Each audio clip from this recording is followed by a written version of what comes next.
Hi, friends. Welcome to episode 6 of Dysfunction Exposed.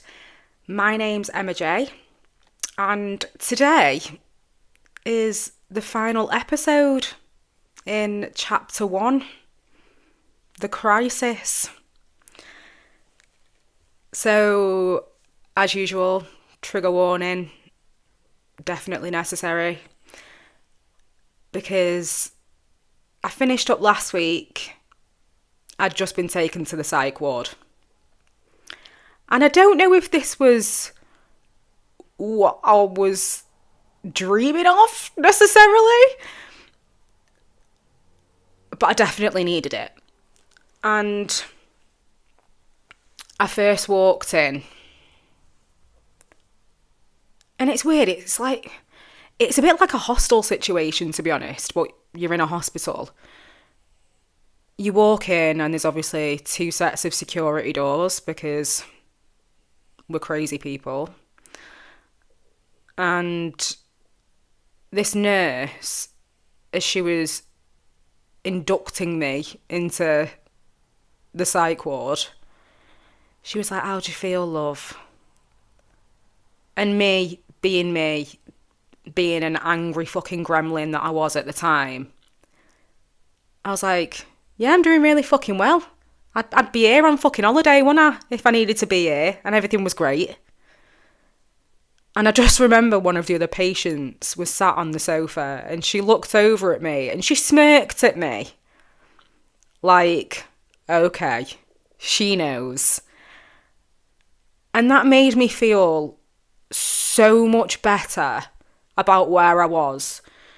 Just that acknowledgement in her looking at me gave me some comfort.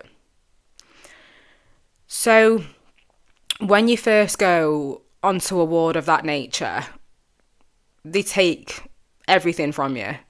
If you've got any medications, if you've got vapes, if you smoke, if you've got lighters, obviously anything that can potentially cause harm to yourself or anyone else within your vicinity.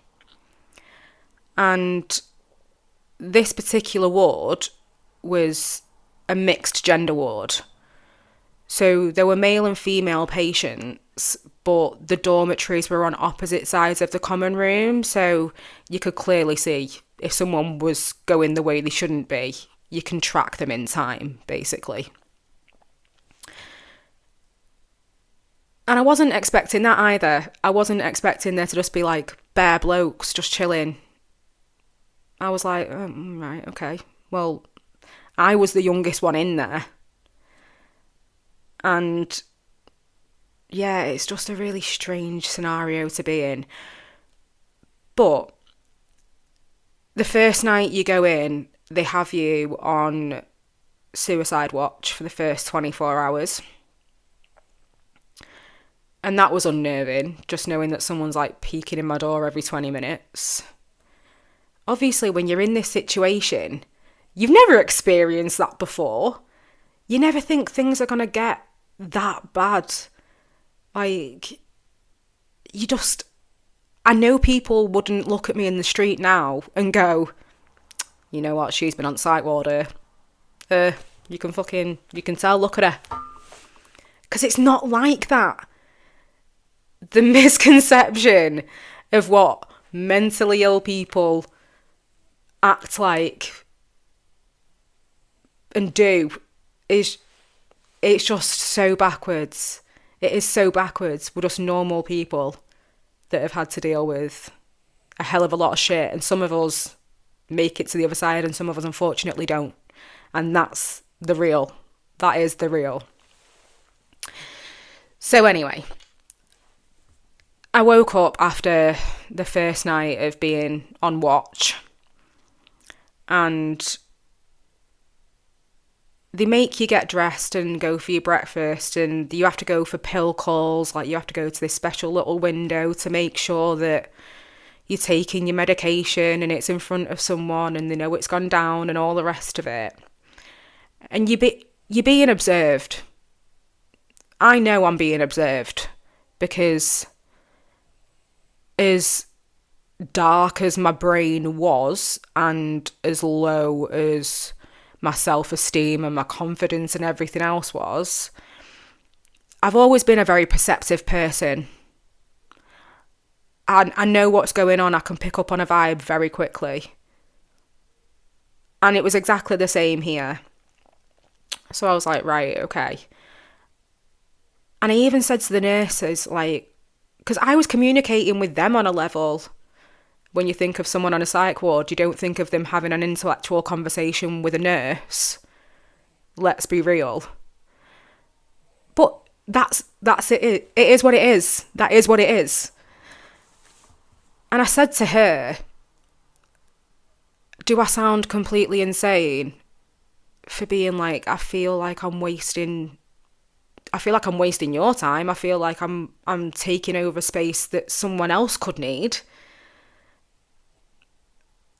And there was a guilt around that as well, because I'm like, I wasn't as bad as everyone else, but then I needed to understand that I can't compare what I was going through to everyone else because we're all different people. But because I'd never had the opportunity to actually think of myself in that way, it wasn't a natural reaction for me. So automatically, I've gone into, am I that bad? Like, why do I keep feeling like this? Because I'm not like these people and I'm not this bad. And am I this bad? Am I crazy?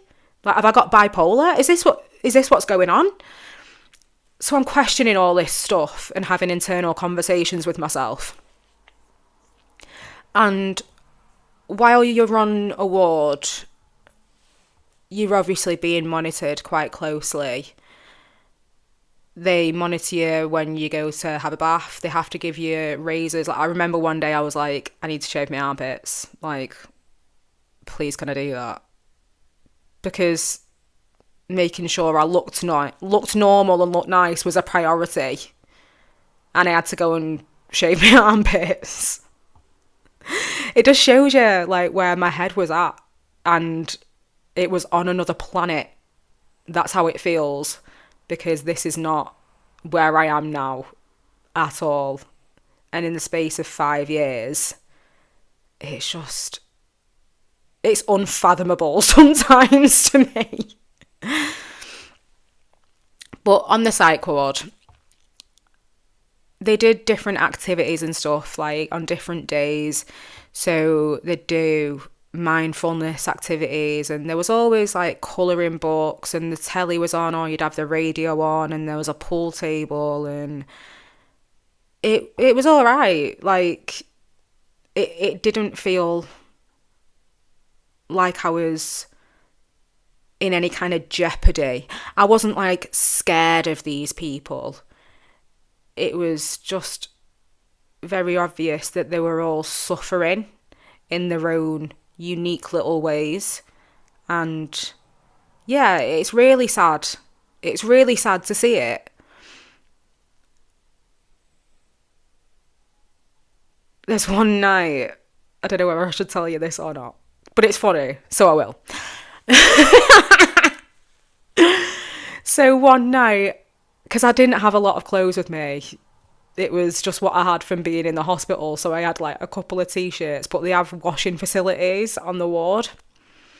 So I'd put my stuff in the wash one night, and there was another patient who, bless her, was an elderly lady, and she liked to go into the washroom and just pick up random people's clothes.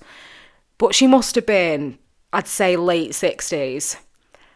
And the t-shirt I'd had and was wearing happened to have a picture of Marilyn Monroe, but edited. So she had like loads of tattoos and she looked really badass and stuff. And I saw this 60-year-old woman walk out of this utility room in that t-shirt. And I looked at the woman who smirked at me when I got there, and I was like, is that mine? And she looked back at me and she started laughing. She was like, yeah, I think it is, Emma. And I couldn't not laugh because it's funny. It was really funny. Bless her, she had no idea.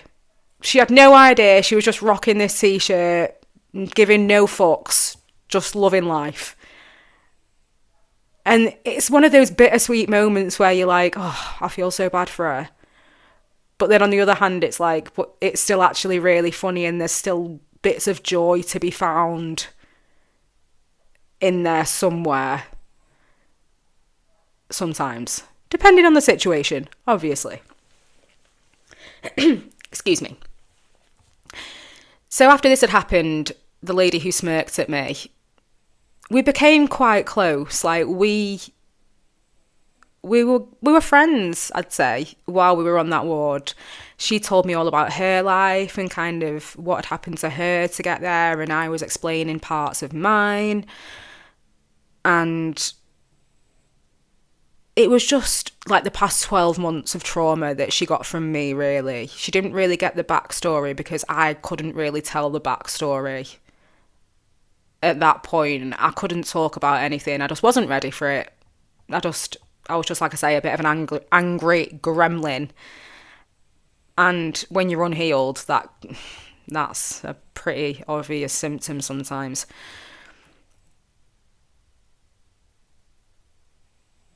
I've just totally gone blank. Why have I gone blank? Where was I? Oh, yeah, we're on the psych ward. Woman's just wore my t-shirt. All well and good. So, because this is a mixed ward, I got told off one day. Because in the boredom of being on a psych ward, and there's men there, I decided to just be a bit flirty. And I got one of the other patients to give me a foot massage because you're all talking. It's like you're in a communal space and you're eating your food together and you're like living together. So you start talking to people, you start having little jokes with people, even though you're in this bizarre situation and you're all going through mental issues. Like, you all go to smoke at the same time, you all go to the same place to smoke. Like, you do get these little trauma bonds in that situation. And by about day 5, I was becoming a bit too familiar. And I was institutionalising quite quickly. And I think the psychiatrist who eventually saw me after I was coming off the ward, it was like my last appointment with her. And it was time to get some fucking answers on what was happening to me. And she told me that day that I had borderline personality disorder. And again, I didn't really process it at the time. I don't think. How can you? It takes me a long time to process anyway. Like, I have to go and sit on things and spend days and days running over it in my brain and making sure that I've got every angle right and it sits where it needs to sit. When I compartmentalise it, it needs to go to the right place. So after that diagnosis, the next question is obviously, well, I'm not going to stay on the psych ward forever. I'd been there for a week now. I think I came out after about 9-10 days, but she was like, the one thing we advise, there's no medication for it. Obviously, that would be too fucking easy. The one thing we advise for it is a therapy called DTC, which is a group therapy and will refer you. But again, the waiting list, because of COVID, for this particular therapy was 12 to 18 months. So yet again, I've gone through this crisis, but I've managed to kind of mentally unravel and unpack some things while I'm on the psych ward. And it was weird, it was like a little mental holiday. And that sounds batshit crazy. But sometimes you do need a mental holiday, and that was it for me. So yeah, borderline personality disorder. I've had my issues with that diagnosis for a long time, because my stance on it was, there's never been an issue with my personality. Like, there's nothing wrong with my personality. And yeah, I'm gonna end chapter 1, crisis, on that note, because in season 2, we're taking it all the way back to childhood, and we're going to understand fully how I spent this year of my life going through refuges, sex work, domestic violence, homelessness, fucking suicide attempts, and then a psych ward. How did it all come to that? Because you don't get there overnight, let's face it.